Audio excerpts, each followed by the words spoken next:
Hello student, तो स्वागत है आपका अपने ही यूट्यूब चैनल रोशन एजुकेशन 2.0 में। तो आज हम इस वीडियो में बात करेंगे किसी वैद्युत द्विध्रुव के कारण उसकी अक्षीय स्थिति में वैद्युत क्षेत्र की तीव्रता के सूत्र के बारे में। आपको क्या करना है, बस ये पूरी वीडियो ध्यानपूर्वक देखनी है, तो आपका ये जो टॉपिक है वह पूरी तरह से क्लियर हो जाएगा। आप देख रहे हो रोशन एजुकेशन और मेरा नाम है रोशन उज्ज्वल।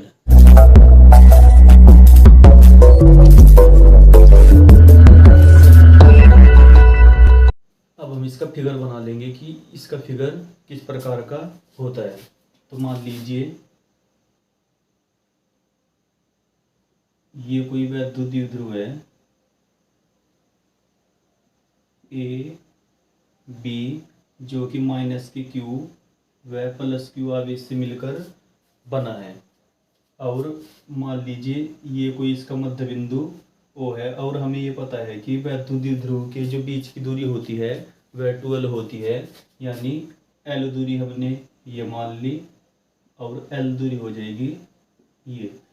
तो पूरी डिस्टेंस कितनी होगी, एल प्लस एल, ये हो गई 12। अब हमें करना क्या है, इसकी अक्षीय स्थिति में वैद्युत क्षेत्र की तीव्रता निकालनी है। अक्षीय स्थिति क्या होती है, यदि इसके मध्य बिंदु से हम उसके राइट हैंड साइड या लेफ्ट हैंड साइड कोई बिंदु लें, इधर या इधर, तो वह उसकी अक्षीय स्थिति होती है। और यदि हम यहाँ से 90 डिग्री पर कोई बिंदु ले तो और वहाँ पर तीव्रता निकाले तो वह उसकी निरक्षीय स्थिति होती है। लेकिन हमें क्या करना है, हमें केवल उसकी अक्षीय स्थिति पर वैद्युत क्षेत्र की तीव्रता निकालनी है। तो हमने यहाँ से क्या किया, एक बिंदु यहाँ पर मान लिया P है, और जिसकी मध्य बिंदु से दूरी है R। ये मान लिया बिंदु P है। तो हमारा अब काम क्या है, हमें इस बिंदु पर परिणामी तीव्रता ज्ञात करनी है। अब यहाँ पर ये हमें ये भी पता है कि जो वैद्युत बल रेखाएं हैं प्लस से निकलकर माइनस की ओर जाती हैं, अतः वैद्युत क्षेत्र भी ऐसे ही हम प्रदर्शित करते हैं कि प्लस से हम वैद्युत क्षेत्र की तीव्रता की जो दिशा है वो बाहर की ओर दिखाते हैं, और माइनस से वैद्युत क्षेत्र की दिशा उसी की साइड दिखाते हैं। तो जब हम इसके कारण यहाँ पर तीव्रता निकालेंगे तो यहाँ पर जो डायरेक्शन होगी इसकी, मान लीजिए E1, तो इसी की साइड दिखाएंगे, यानी जो E1 की दिशा होगी वह इसी की तरफ होगी। और जब हम प्लस के कारण यहाँ पर तीव्रता निकालेंगे तो इसकी जो डायरेक्शन होगी वो बाहर की ओर दिखाएंगे, यानी जो E2 होगा वो हो जाएगा इधर की साइड। अब चित्र कंप्लीट हो गया। तो जैसे जैसे हमने चित्र में बनाया सेम वैसे हम उसे एक्सप्लेन करेंगे। तो हमने क्या किया कि माना एक वैद्युत द्विध्रुव AB है जो माइनस के क्यू व प्लस क्यू आवेश से मिलकर बना है तथा जिनके बीच की दूरी 2L है। अब माना इसके मध्य बिंदु O से R दूरी पर एक बिंदु P लिया हमने, जहाँ पर हमें वैद्युत क्षेत्र की तीव्रता ज्ञात करनी है। अब हमें पता है कि ये लिखेंगे फिर हम, चूंकि बिंदु आवेश के कारण वैद्युत क्षेत्र की तीव्रता कितनी होती है, वह होती है E बराबर 1/4 पाई एप्सिलॉन नॉट Q/r²। जो एक आवेश के कारण जो हम तीव्रता निकालते हैं वह होती है E बराबर 1/4 पाई एप्सिलॉन नॉट Q/r²। अब हमें किस चीज़ की आवश्यकता हो रही है, आवेश तो दोनों ही माइनस के क्यू और प्लस क्यू, लेकिन यहाँ पर दूरी देखेंगे कि दूरी कितनी होगी। अब जब माइनस क्यू के कारण यहाँ पर तीव्रता निकालेंगे तो यहाँ पर दूरी हो जाएगी माइनस क्यू से P तक की दूरी, P तक की दूरी ये हो गई। हमें यहाँ से यहाँ तक की दूरी चाहिए, तो R दूरी तो ये हो गई यहाँ से R, और L दूरी ये हो गई। तो यहाँ से यहाँ तक की जो डिस्टेंस होगी वह हो गई R plus L, R plus L। Same ऐसे ही हम जब यहाँ से यहाँ पर तीव्रता निकालेंगे तो यहाँ की डिस्टेंस हो जाएगी L, R ये है दूरी, और हमें निकालनी है केवल ये वाली डिस्टेंस। तो इसमें ये जो L है ये इसमें ज़्यादा है, तो हम क्या करेंगे, इस R में से L घटा देंगे, तब जो प्लस Q से P तक की दूरी आएगी वह आ जाएगी R माइनस के L। अब दूरी का हमें पता चला गया। अब हम क्या करेंगे, माइनस क्यू से यहाँ तक, यहाँ पर तीव्रता निकाल लेंगे और प्लस क्यू से यहाँ पर तीव्रता निकाल लेंगे इस वाले फॉर्मूले से। तो अब हम करेंगे कि माइनस क्यू के कारण पी पर तीव्रता ये हो जाएगी, मान लीजिए E1 है, E1 बराबर 1/4 पाई एप्सिलॉन नॉट, आवेश Q है, Q लिख लिया, और दूरी कितनी होगी, दूरी है यहाँ पर R प्लस के L,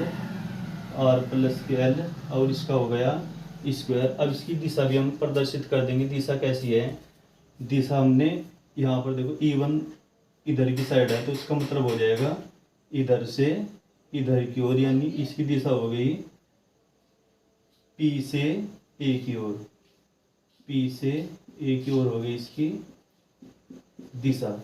और अब हम क्या करेंगे, सेम ऐसे ही हम प्लस क्यू के कारण निकालते हैं। प्लस क्यू के कारण P पर तीव्रता ये हो जाएगा E2 बराबर 1/4 पाई एप्सिलॉन नॉट आवेश Q, और अब की बार दूरी कितनी है, प्लस क्यू के कारण R माइनस के L, और उसका स्क्वायर। यहाँ भी हम दिशा दिखा देंगे। प्लस क्यू के कारण जो दिशा है वो बाहर की तरफ है, यानी B से P की ओर, B से P की ओर जा रही है, ये हो गई इसकी दिशा। अब माइनस क्यू के कारण भी वहाँ पर तीव्रता निकाल ली हमने, और प्लस क्यू के कारण भी वहाँ पर तीव्रता निकाल ली। अब हम करेंगे क्या, यहाँ पर परिणामी तीव्रता निकालेंगे। परिणामी तीव्रता कितनी है, अब यहाँ पे लिखेंगे हम, चूंकि E1 व E2 दोनों की दिशा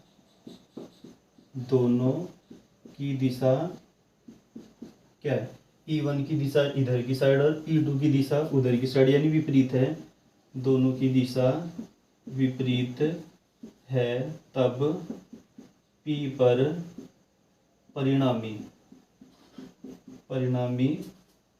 तीव्रता तो जो आ जाएगी वह आ जाएगी। जब एक दिशा होती है तब हम वहाँ पर जोड़ते हैं, और जब दिशा अलग अलग होती है तो हम घटा देते हैं। यानी जो परिणामी तीव्रता आएगी वो आ जाएगी P बराबर, यहाँ पर घटेगी, पर घटेगी किस प्रकार, हम हमेशा बड़े में से छोटा घटाते हैं। तो E1 और E2 में सबसे पहले ये देखेंगे बड़ा कौन सा है।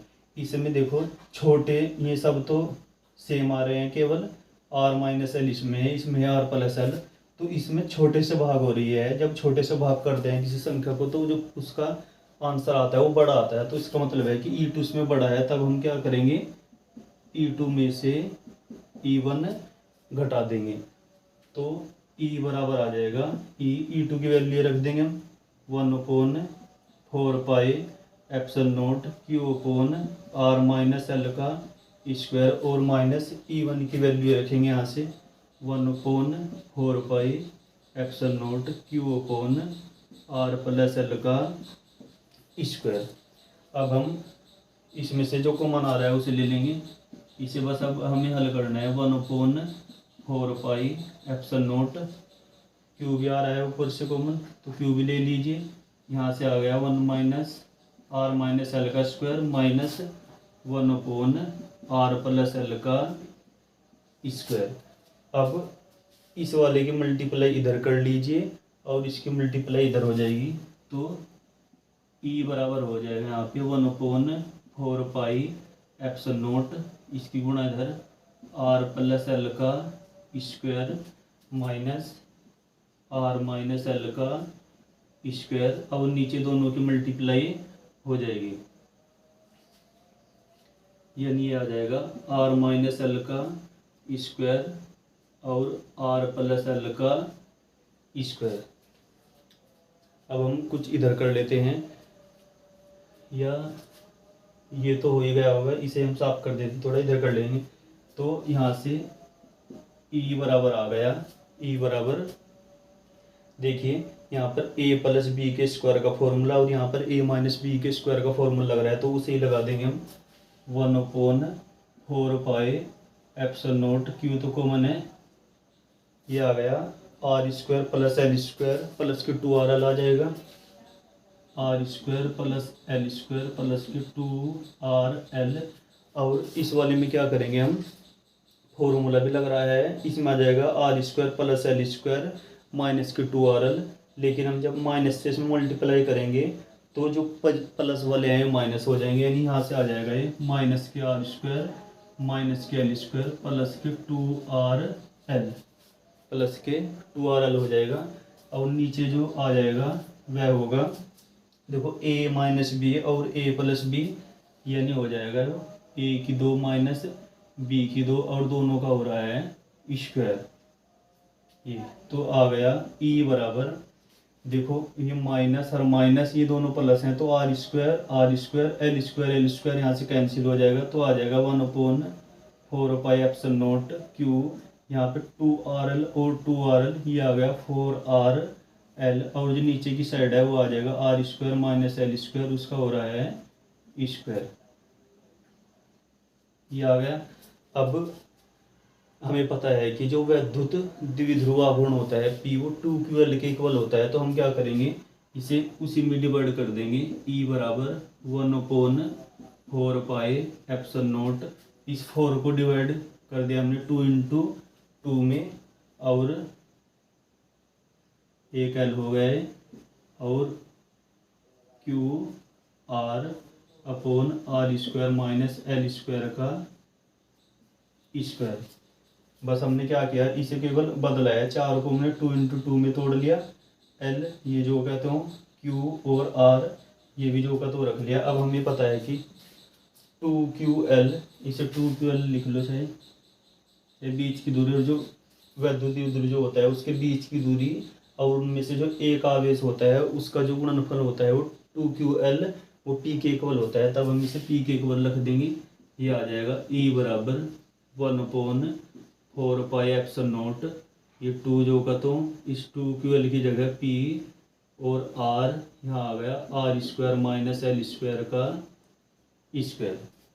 ठीक है, अब हम जो वैद्युत क्षेत्र की तीव्रता निकाल रहे हैं यहाँ पर, वो हम R के कारण निकाल रहे हैं, तो जो ये L होगा वो R की अपेक्षा हम उसे बहुत छोटा मान लेंगे, है ही वो छोटा।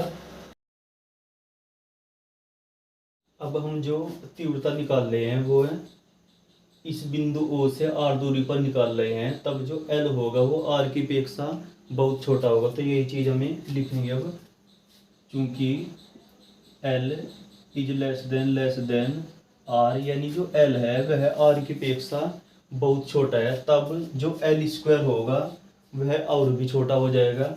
तब हम क्या करेंगे, तब L स्क्वायर को नगण्य मानकर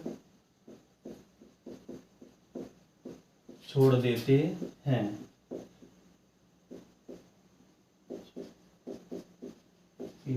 क्योंकि एल स्क्वायर छोटा है तो हम इसे छोड़ दिया हमने से, तो जो अगली लाइन हो जाएगी उसमें से हम एल स्क्वायर हटा देंगे, तब जो ई आ जाएगा वह आ जाएगा ई बराबर 1/4 एप्सिलॉन नॉट 2PR/R स्क्वायर का स्क्वायर। चूँकि एल स्क्वायर हमने छोड़ दिया तो R स्क्वायर और इसका स्क्वायर बच गया, तो आ गया ई बराबर 1/4 एप्सिलॉन नॉट 2PR स्क्वायर का स्क्वायर हो रहा है तो R⁴ आ जाएगा। ये आ गया ई बराबर 1/4 एप्सिलॉन नॉट, एक R से यहाँ कम हो जाएगी बात, तो आ जाएगा 2P/R⁴। तो जो वैद्युत द्विध्रुव के कारण उसकी अक्षीय स्थिति में वैद्युत क्षेत्र की तीव्रता होती है वह होती है E बराबर 1/4 एप्सिलॉन नॉट 2P/R⁴। हमने यहाँ पर ये माना है कि ये जो आवेश हैं ये दोनों वायु में स्थित हैं, तब हमने यहाँ पर K नहीं लगाया। वायु के लिए K की जो वैल्यू होती है वह 1 होती है। यदि ये दोनों आवेश इन दोनों आवेशों के बीच कोई पैरावैद्युत पदार्थ रख दे, तब यहाँ पर हम एक उसका पैरावैद्युतांक लगाएंगे पदार्थ का, यानी K लगा देंगे, लेकिन जो वायु के लिए वैल्यू होती है K की वह 1 होती है, इसलिए हमने यहाँ पर K नहीं लगाया। तो यदि वायु में स्थित हो दोनों आवेश और इसकी अक्षीय स्थिति में कहीं पर हमें तीव्रता निकालनी है तो वह होती है E बराबर 1/4 एप्सिलॉन नॉट 2P/R⁴। और हमें ये पता है कि जो वैद्युत अक्षेत्र की तीव्रता है वह सदिश राशि है, तो इसका हम सदिश स्वरूप भी लिख लेते हैं, सदिश स्वरूप। सदिश स्वरूप में क्या होगा, इसे नीचे से साफ कर लेते हैं।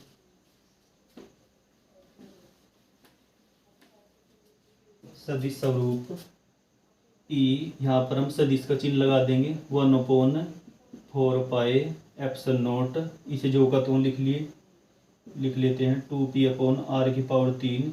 बस इसमें क्या करते हैं हम, जिसकी दिशा में ज्ञात कर रहे हैं उसी का ही एक अंक सदिश लगा देंगे। तो हमने क्या किया, यहाँ पर एक आर कैप लगा देंगे, इसे हम एक अंक सदिश बोलते हैं, जिसकी वैल्यू होती है आर कैप बराबर सदिश r/r, यानी जिसका एक अंक सदिश है उसी का यहाँ पर सदिश और उसका परिमाण।